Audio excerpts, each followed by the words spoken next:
이제 뭐가 문제냐면은 카센터, 뭐 정비 사설 업체들 조금 이게 손을 못 대게 되는 거예요. 이제 이슈가 될 수 있어요. 전기차 같은 경우에는 블루엔즈에서도 취급할 수 있는 한정이 되겠죠. 범위가. 그 취급점이 한정이 있어요. 네. 그래서 지정점을 가야 돼요. 안 그러면 손을 못 대는 경우가 있어요. 동력계통이 전혀 다르니까. 이제 앞으로는 이제 전기차 위주로 센터가 빠르게 확대가 되겠고, 부품 공급도 전기차 위주로 될 테니까. 그러면 이제 사설 쪽에서는 그 서드파티 물건을 통해서 대체하기도 어렵고. 그렇죠. 네. 가장 문제는 이제 수리 자체가 힘들다는 거죠. 부분 수리가 어려우니까. 그래서 이제 전기차가 보급이 되면서 어느 순간 확 보급이 되기 어렵다는 게 그런 사회 시스템들이 어딘가 또 아픈 부분이 있거든요. 그렇죠. 이제 좀 없어져야 될 부분도 있을 거고 그런 것들이 치료가 되면서 발전이 돼야 되기 때문에 확 바뀌기는 힘든 거예요. 서서히 변화가 돼야 된다라고 보여지는데 근데 오늘날의 산업이 뭐 그런 그렇죠. 인간미가 있나요? 상황 안 봐주죠. 그냥 확 뒤집어 엎어버리니까 지금까지는 사람이 이제 사회를 움직였고 또 기술이든 뭐든 산업이든 견인을 했는데 AI라는 게 등장을 하고 그 다음에 또 이렇게 컨버전스를 통해서 모든 제품들의 설계 그리고 동작 이런 것들이 그야말로 본격적인 융합의 시대, 디지털의 융합의 시대로 넘어가다 보니까 이 사람이 유지, 보수, 운영하는 게 점점 줄어들고 있잖아요. 그 자율주행이 시작이 돼버리면 가장 문제가 되는 게 운수업 하시는 분들. 그런데 이제 자율주행이 기업 입장에서 보면은 자율주행차가 하나 1억 5천이라고 해도 그것도 이제 손익 계산을 하실 거잖아요. 그렇죠. 운수업 입장에서. 그 운전기사님의 인력이 1년에 얼마다, 연봉이.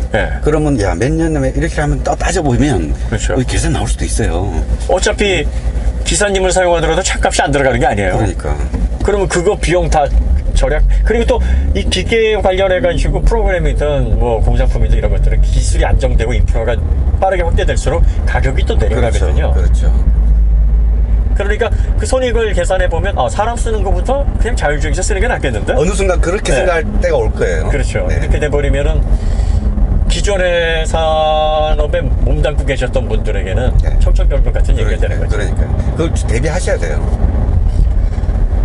그 다음에 이제 또 이 전기차 같은 경우에도 우리가 동 단위에 또 마을 지역 단위에 있는 카센터들이나 사설 수리업체들 이런 사설 수리업체들 예전에 그 필링 현상소처럼 예전에 필링 현상소 많았잖아요. 뭐 길은 건너다 보면 코닥 다 있었죠. 후지 뭐 지금은 없어요. 그러니까 불과 이게 오래된 얘기도 아니라고요. 10년 전에도 있었는데 자동차는 그거보다는 조금 더 갈 거예요. 왜냐면 내구 현안이 있기 때문에 팔린 이후부터 바로, 그러니까 안 팔리기 시작부터 바로 없어지진 않을 텐데 그래도 꽤 빠른 시간 내에 마지막 내연차가 팔리는 순간부터 빠른 속도로 없어지겠죠. 그냥 이렇게 보시면 돼요. 전기차가 대중화되기 시작하면서부터 완벽하게 전기차로 바뀔 때까지의 시점이 대략 20년이에요. 그렇죠. 20년이면 싹 바뀌어요. 그러면 지금이 이제 2022년으로 넘어가고 있잖아요. 그럼 2025년이 원년이라고 치고 대중화에 2045년이면 완벽하게 바뀌는 거예요. 맞습니다. 그러면 지금에 있었던 가치들이 2045년에 딱 단절되는 게 아니라 서서히 이제 축소되고 없어지는 거예요. 그러면 이제 뭐든지 성장하는 분야의 비즈니스가 아니고 이제 이렇게 하향세에 접어든 비즈니스들은 아무래도 어려움이 계속 해가 갈수록 배가가 될 수밖에 없습니다. 그러니까 전기차가 그런 식으로 고사시키는 산업이 있는가 하면 이제 또 폭발시키는 산업들이 있죠. 또 기회의 땅을 제공하는 분야가 또 있는 거죠. 가장 전기차가 폭발시킬 거라고 보는 게 컨텐츠 사업이에요. 그리고 이 통신. 왜냐면 이제 전기차가 자율주행이든 아니면 뭐 디지털을 통해서 효율적으로 제어되든 어쨌든 간에 전기차에서는 이 가장 기본이 되는 쌍방향 통신을 기반으로 계속 발전을 해나가야 되거든요. 그리고 이 쌍방향 통신이 이루어지려면 빠른 전송 속도의 통신 서비스 이걸 기반으로 해야 되는데 여기에서 가장 이득을 보는 부분이 인포테인먼트 그리고 또 엔터테인먼트예요. 자율주행이 발전하면 발전할수록 사람이 이제 점점 운전석에서 드러내져야 되는 거잖아요. 그렇죠. 드러내져야 된다는 이야기는 운전자의 그 마인드가 이 운전에 집중해서 빠져가지고 좀 더 즐길 수 있는 시간이 되는 거죠. 그 시간 자체를 컨텐츠를 소비하거나 아니면 정보를 얻거나 그렇죠. 하는 시간으로 활용을 할 수가 있게 되니까 이제 생각을 해보세요. 1시간 동안 이동을 해야 되면 기업들에게는 그 1시간이 정말 엄청난 시간이 되는 거예요. 기회가 되는 거예요. 그 1시간 동안 차 안에서 어디로 도망 못 가는 소비자들에게 디스플레이를 통해서 각종 광고든 정보든 뭐든 통해서 비즈니스 영역을 넓혀나갈 수 있는 거예요. 시각 정보로 인해서 많은 그 내용들을 전달을 할 수 있는 시간을 확보하는 거죠.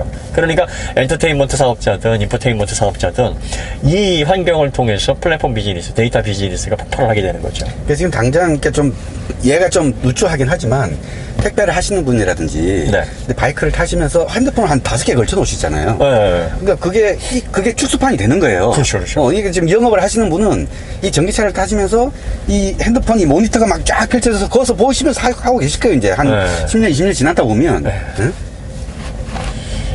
그러니까 이제 기존의 자동차는 이동 수단과 관련해서 이동하는 라이프 사이클에 맞춰져 있고 관련 산업들도 그것과 관련해 가지고 형성이 되어 있는데 이제는 전기차는 기존의 자동차가 형성했던 사업군하고는 전혀 다른 방식으로 그러니까 제2의 주거 공간으로 인해서 라이프 사이클의 확대, 새로운 경험의 확장, 그로 인해서 다양한 데이터들 또 엔터테인먼트 소스들 뭐 이런 것들을 통해서 산업을 확대하는 이런 방식으로 이제 발전을 하게 될 겁니다.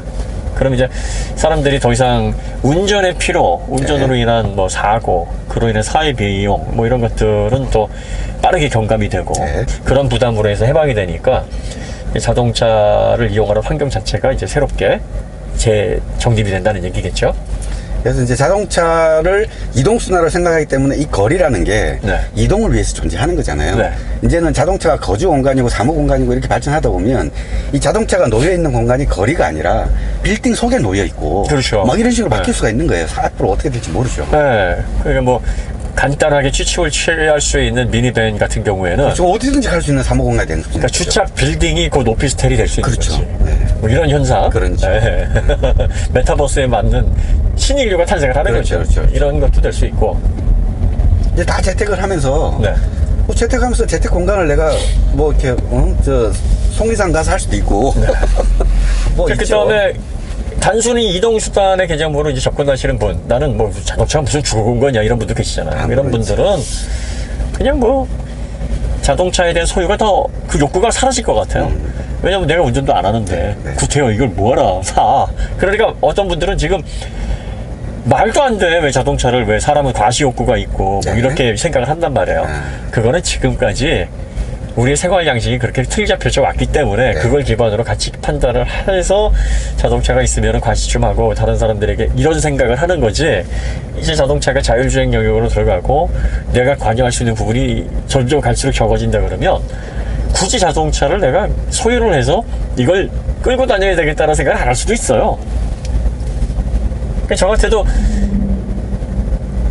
예를 들어서 뭐 기사를 쓴다 그러면 굳이 기사가 출퇴근해서 와서 차를 타고 하는 게 아니라 야 갔다가 매치 때 해보고 이러고 싶거든. 왜냐면 그 나를 이동시키는 차의 목적은 그 차가 정말 귀중하고 그 차가 정말 대단해서가 아니라 거기에 내가 앉아서 편안하게 이동하는데 목적이 있잖아요. 그렇죠. 그 차가 꼭 내 눈앞에 없어도 상관없잖아. 그렇죠. 내가 필요할 때만 내 수단이니까. 그러니까 자동차를 수단으로 보는 사람은 구태여 이걸 자율주행 시대에 차를 구입해야 되나 이 생각을 한다는 거지. 어차피 수단인데. 그런데 이게 어떤 fun 또 밸류 뭐 이런 영역으로 간다 그러면 또 이야기가 다르죠. 소유를 해야 되겠죠. 전기차 시대에서도 차 갖고 싶지 않다 뭐 이런 사람만 있는 건 아니니까. 그렇죠. 이 차는 꼭 가고 싶은 전기차가 있을 수도 있죠. 그렇죠. 그리고 이제 자동차 관련해 가지고 책임론 때문에 사고가 나면은 그 책임을 누가 지르냐 이제 이 문제가 되게 민감해지잖아요. 그래서 자율주행차들은 운수사업자들이 하기가 정말 어려울 거예요. 운수사업자들이 그걸 운행하게 되면은 나중에 책임과 관련해 가지고 한 번 더 필터링을 해야 네네. 되는 단계가 생겨버리니까. 그래서 결과적으로 자동차 제조사들이 보험사와 연계를 해서 뭔가 상품을 만들어낼 수 네, 있죠. 뭐 자율주행 관련된 운행 서비스들을 직접적으로 참여를 해서 하지 않을까, 뭐 그런 생각이 좀 들어요. 그래서 자동차 회사들이 지금까지는 자동차를 만들어서 판매만 했는데 앞으로는 컨텐츠 비즈니스, 데이터 비즈니스를 확대를 해야 되고, 그 다음에 자율주행을 기반으로 한 운수 서비스에도 들어가야 되고, 수요 서비스 뭐 이런 것들도 해야 되는, 그야말로 복합 마케팅 회사로 계속 발전을 하지 않을까, 그런 생각이 들어요. 자, 목적지에 다 달았네요. 여기서 그럼 잡담을 마치도록 하겠습니다. 예, 더 좋은 컨텐츠로 찾아뵙겠습니다. 감사합니다. 네.